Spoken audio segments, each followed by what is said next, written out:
internal ANC politics are not risen enough, especially by the opposition parties, to actually propose that the State of the Nation address be rescheduled. What it does, though, in terms of internal party politics, is that it gives more ammunition to those within the ANC that are calling for the recall of President Zuma, because they will say, they will be able to say, with President Zuma continuing to be in office, it will always keep the option open for opposition parties to call for a motion of no confidence. And by the way, for the opposition parties, it doesn't matter whether or not that motion succeeds. What matters is them continuing to be seen as activists for change of the presidency on the basis of the corruption charges that have been made against President Jacob Zuma.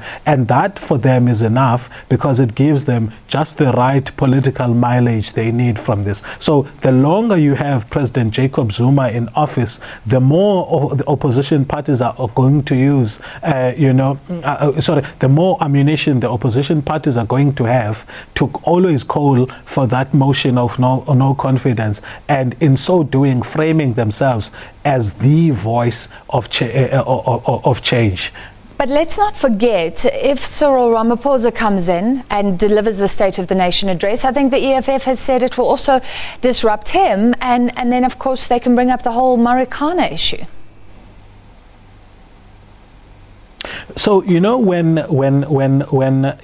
say Ramaphosa gets disrupted, one thing for sure, though, is that may actually frame the EFF in bad light. When they actually disrupt President Zuma, even though there might be a minority of people who feel that that undermines the spirit and the decorum of Parliament, and it should not be done, because the president has got so many corruption charges to answer, it actually creates the acceptance that perhaps out of frustration, that's the right political action the EFF can do. But once you have somebody who doesn't have such a dark cloud hanging over them, except for highly debatable accusations about their role in a commission in which he's been cleared, by the way, then there isn't much mileage for the EFF from that.